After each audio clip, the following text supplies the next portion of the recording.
All right, so we're just about set for the Toronto Sports Card Show coming up this weekend. I'm a couple of days away from that.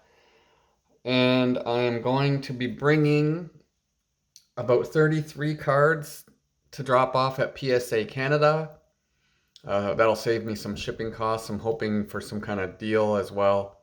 Um, so yeah, I have some vintage, some modern. I did crack out, looks like 8 cards for this submission. Normally I don't do that, but I have some MNT modern cards and a few KSA vintage cards. The reason why I'm doing this is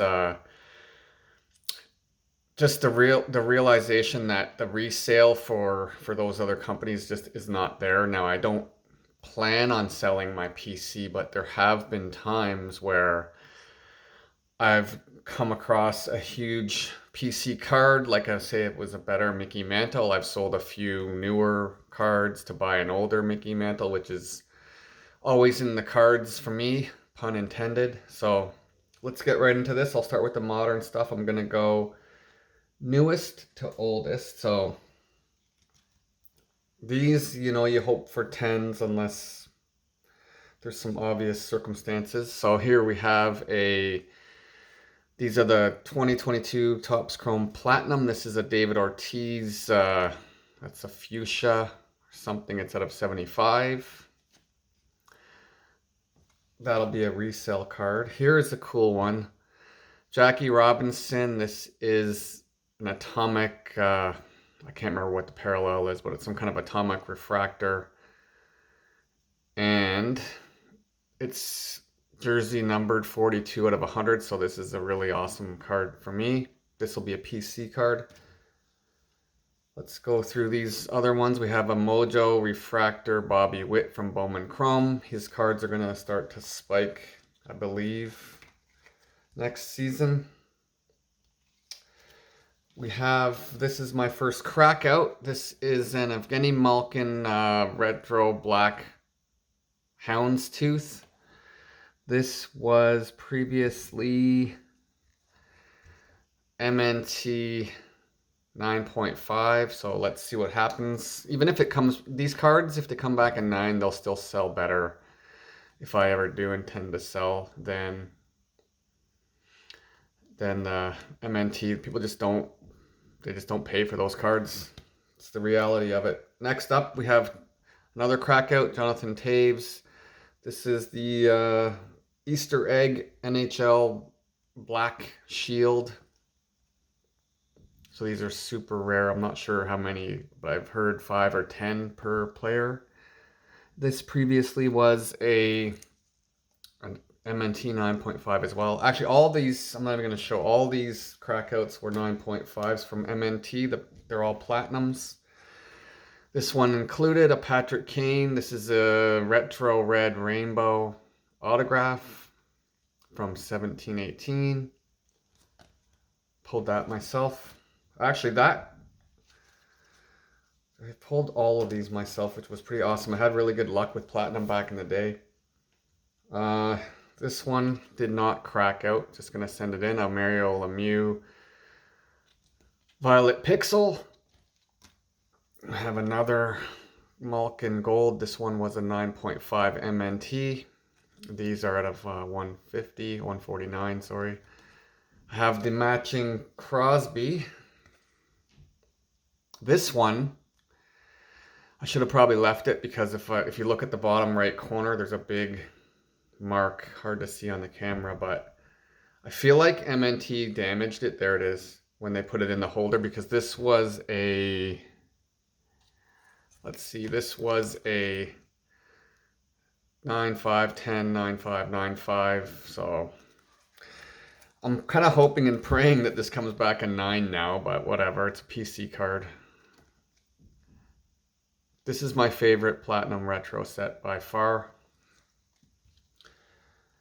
PC purchase from a little while ago, Mike Bossy, from the same set. This is not the retro, obviously, but it's a Black Ice out of 50.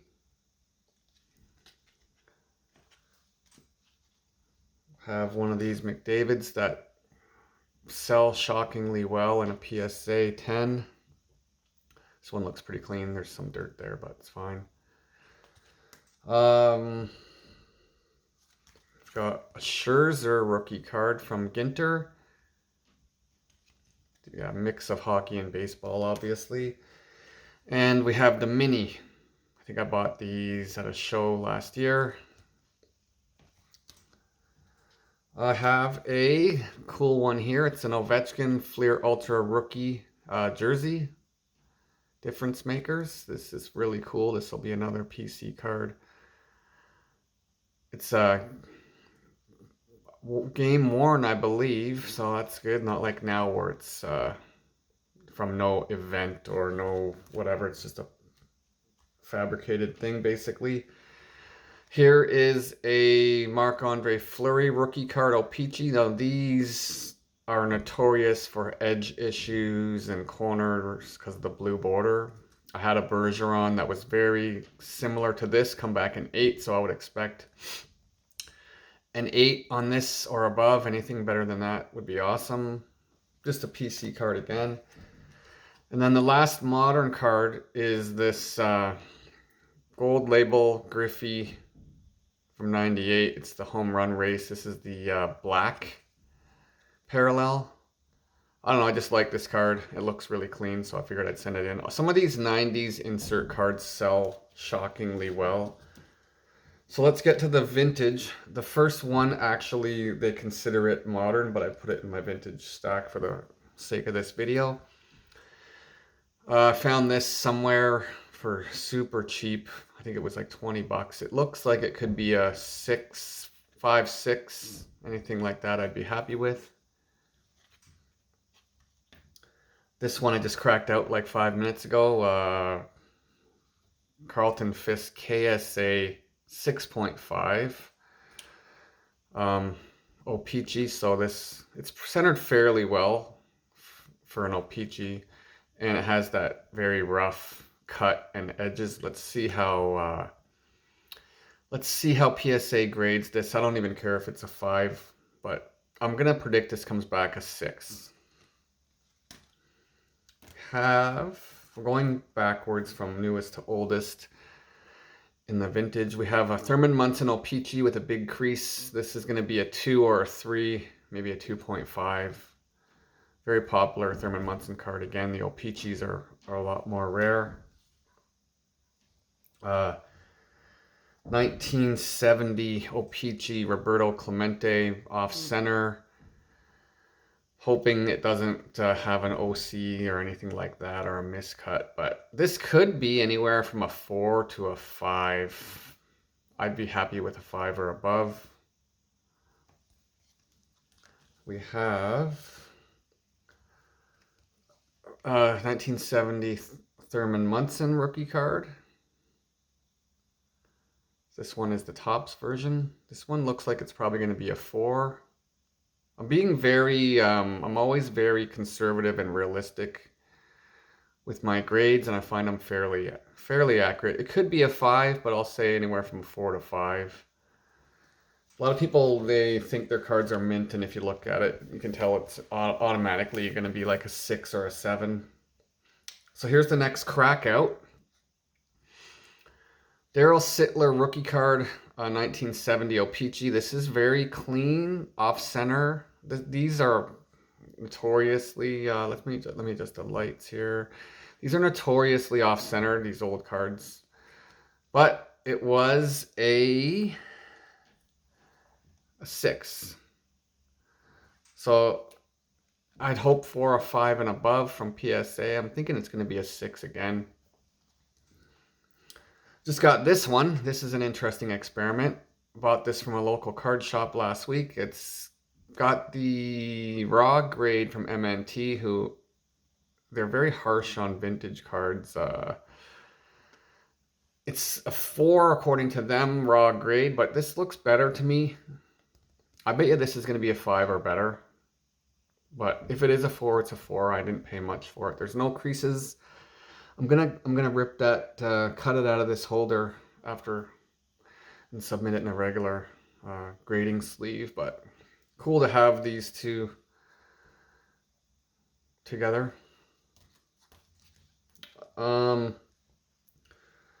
This one, let me just fix this one here, is an o-pee-chee 1968 baseball card. Strikeout leaders. I think this was in a dollar box at a show, so I'm kind of curious to see how this grades. Super sharp. These are, the borders and edges are very deceiving on these. It's easy to hide defects. There is a little weird printing issue around Jim Bunning, but for this card, I'm hoping for 7 plus, but I don't know. We'll see. 3 Hall of Famers on here, so I really like that one. And then we have a Fergie Jenkins 67. Clean card. I would say this will be a 6 or a 7. Really like that one. It's his first solo card. His rookie card is the year before with, there's 2 people on the card. Typically how they would do it. One of my favorite cards I was looking for last year was this Maris Blast 61. I have a bunch of these 62 Topps cards. Nothing crazy valuable, but I like these. This will probably be a 4 or 5.